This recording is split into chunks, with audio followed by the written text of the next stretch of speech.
I do a quick little shop tour for you.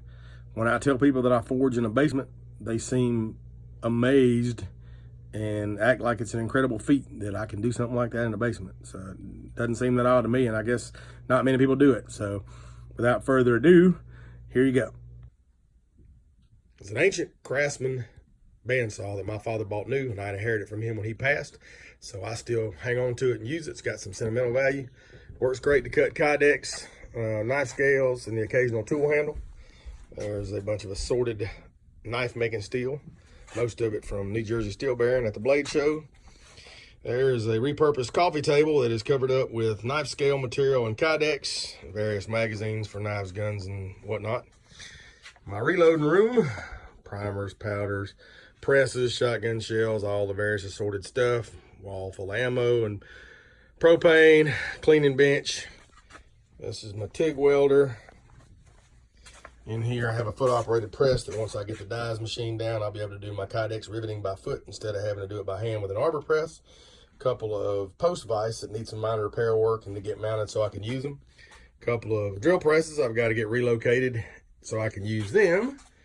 400 pounds of blacksmithing coat, assortment of used belts, and my wall of new belts. Yeah, I've got way too many different grits, so I need to pare that down some.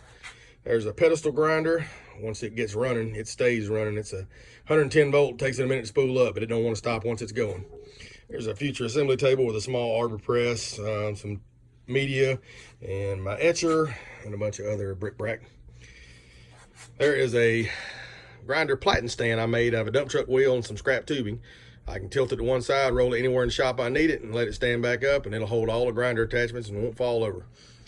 There's my Wilmot Tag 101 belt grinder on a stand I threw together. Chris, need to hurry up and get that pivot and mount done, because those flip plates work, but man, that thing's heavy to tip and I hate doing it. My wall of stickers, every time I get new stickers, I slap them on there.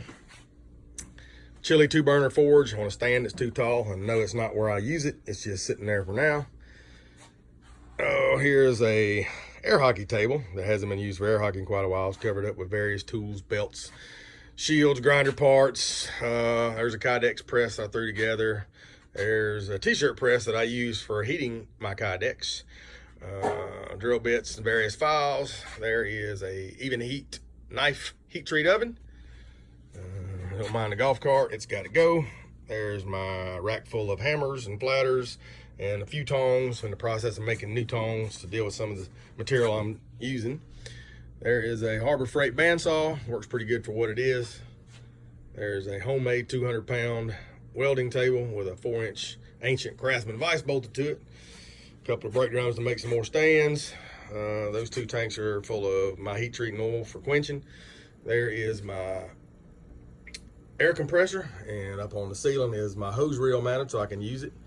There is the bell of the ball, my 70-pound tire hammer built by Curtis Herman of Agra, Oklahoma. That thing hits like a ton of bricks. I love it to death. Next up is my coal iron 25-ton press.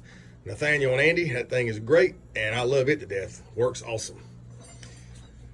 Over here is a rack full of various steels I've gotten from places I've worked and from guild members that have donated and said, I've got scrap, hey, if y'all want some, come get it. There's literally a ton of steel sitting there in the corner, probably more than that. Russell, thanks a lot for that cart. I repurposed it and added them shelves to it. It works like a champ. There is a Reed surface grinder, and it's sitting on a cart that I custom built with 1-ton casters on it. That thing weighs like 2,100 pounds. And on them casters, I can use a crowbar and move it around the shop, because in my little area to work, I've got to be able to move stuff around to be able to work. My 200-pound Fisher anvil with some tongs I'm working on.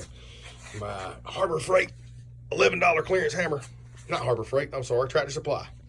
It's a moose dot, I think is what it is. Custom built stand, 1-inch thick top plate, legs are 2-inch quarter wall tubing full of sand and oil, and that bottom triangle down there is full of 30 pounds of number 8 lead shot. 100-pound propane tank, soon to get another one. And there is my little skull forge. Tiny but mighty. Sadly, the guy that made them had passed away. He died like a couple days before Blade, I think 2 years ago. And they're no longer made. His wife tried to pick up the slack, but never could get it done.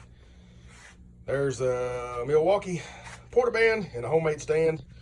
Various things I'm working on the floor with a large wooden stump that was my original anvil stand, but now I use it to straighten out steel with a wooden hammer when it's hot. That way I don't kink it up, don't bend it when I'm hammering on the anvil. And my quench tanks again.